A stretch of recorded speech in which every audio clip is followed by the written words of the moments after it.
Plant cell में भी मौजूद होते हैं और एनिमल सेल में भी मौजूद होते हैं।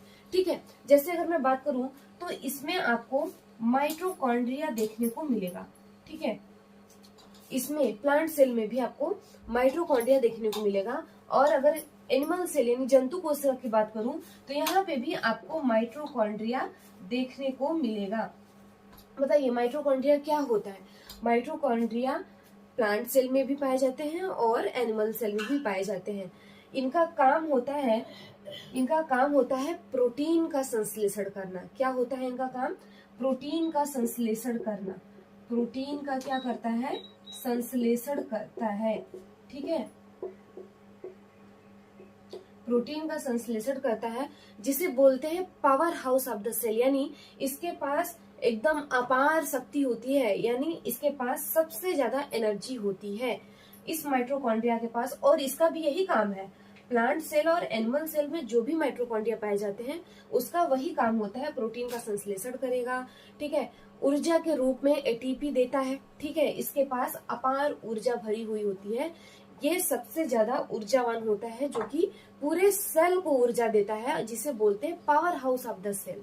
ठीक है, माइटोकॉन्ड्रिया। और भी इसमें कई सारे ऐसे कोशिकांग हैं जो प्लांट सेल में भी पाए जाते हैं, एनिमल सेल में भी पाए जाते हैं। लेकिन कुछ ऐसे कोशिकांग हैं जो प्लांट सेल को अलग बनाते हैं और एनिमल सेल को अलग बनाते हैं। ठीक है, सिंपल। तो ये एक तरीके से मैं आपको ये बताने की कोशिश कर रही हूँ इंट्रोडक्शन में कि इस तरीके से अगर कोई आपसे पूछता है कि बताओ प्लांट में और एनिमल में क्या अंतर है, कुछ एक आध दो अंतर बताओ, क्या किस तरीके से हम प्लांट को और एनिमल को हम बता सकते हैं, अलग बना सकते हैं उन्हें, तो आप इस तरीके से आप बता सकते हो। हालांकि इस तरीके से आप ये भी तो सभी लोग बता देंगे कि प्लांट पेड़ पौधे वो होते हैं जो एक जगह से दूसरी जगह चल नहीं सकते हैं। ठीक है, वो एक जगह ही होते हैं।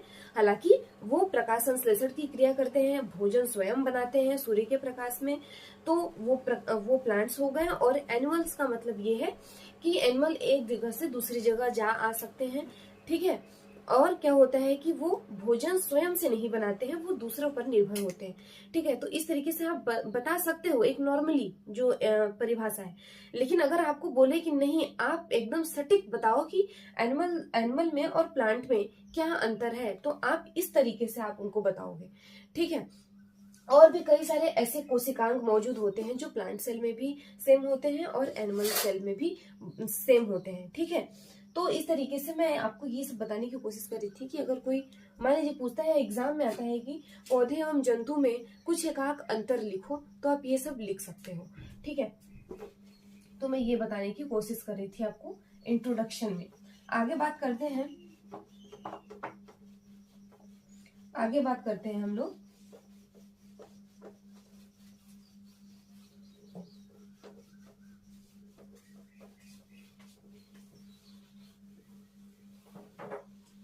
आगे क्या बात कर सकते हैं और बताइए। और इंट्रोडक्शन में पौधे एवं जंतु के बारे में क्या हम बता सकते हैं?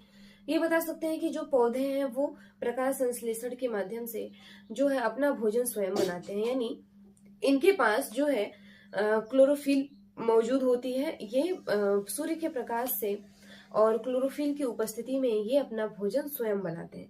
लेकिन जंतु ऐसा नहीं होता है। एक बात बताओ, क्या आप अपना भोजन स्वयं बनाते हो? बताओ। हम भी तो जीव जंतु में ही आते हैं भाई, हम अलग थोड़े हैं, हम दूसरों पर निर्भर हैं। ठीक है, हम अपना भोजन स्वयं से नहीं बनाते हैं। जीव जंतु जो है वो दूसरों पर ही निर्भर है। ठीक है, अपना भोजन स्वयं से नहीं बना सकता है। हम अपना भोजन स्वयं से बनाते हैं? बताओ। अनाज जो है, अनाज क्या हम बनाते हैं? अनाज तो उगता है ना, फिर उसको हम पकाने की विधि का जो काम है वो करते हैं। ठीक है, अपना भोजन स्वयं से नहीं बनाते। हमारे अंदर कोई भी ऐसा क्लोरोफिल नहीं पाया जाता है जो कि हम अपना भोजन स्वयं से बना लेंगे। ठीक है, अब बात समझ में आई। और अगर मैं बात करूं